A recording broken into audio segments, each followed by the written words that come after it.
Bonjour à tous et bienvenue pour un nouveau numéro de Faites le papier. Ce lundi, après un week-end du Qatar Prix de l'Arc de Triomphe riche en émotions, direction l'hippodrome d'Anguin-Soisy avec les trotteurs qui nous accueillent pour le Quintet Plus du jour.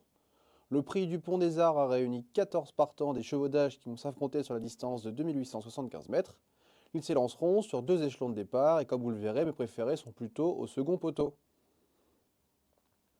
En tête de mon ticket, je retiens la véritable barre de fer qui est le numéro 14, Inside Spoken. J'adore ce cheval depuis de très nombreux mois.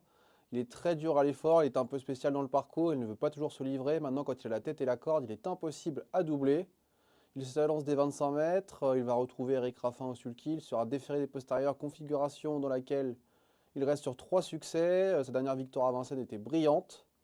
Avant le coup, tout s'annonce très bien, et s'il est décidé, il peut signer une nouvelle victoire et s'imposer dans ce quintet plus. Je lui oppose ensuite en deuxième position le numéro 13, à savoir Ibis Pédevinière, présenté par Damien Beaune. Il vient d'échouer d'un rien face à Inside Spoken.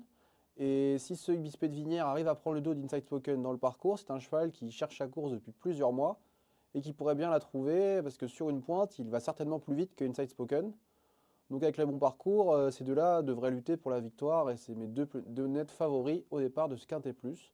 Je leur oppose ensuite le numéro 10, Iliomanto, un cheval que j'aime beaucoup également, qui est très dur à l'effort mais qui reste délicat. Il a signé une performance de choix lors de son avant-dernière tentative en se classant troisième d'un groupe de sous la selle. Il est revenu au trot attelé la fois d'après, il s'est classé seulement huitième derrière mes deux préférés. Maintenant, il est très performant en gain, il adore la longue ligne droite, c'est un très bon finisseur, et s'il ne commet pas d'incartade, le partenaire de Franck Nivard va à coup sûr terminer dans les 5 premiers. J'en fais ma troisième base dans ce quintet plus. Et enfin, je complète avec une quatrième base qui est le numéro 4, Indigo du Perche, un cheval qui s'élance au premier poteau. Je ne suis pas très fan des candidatures du premier poteau dans cette épreuve. Maintenant, ce cheval-là, il est très régulier, il reste sur 4 deuxièmes places consécutives. Il s'entend très bien avec Franck Ouvry qui l'a choisi au départ de cette épreuve puisqu'il aurait pu driver plusieurs chevaux.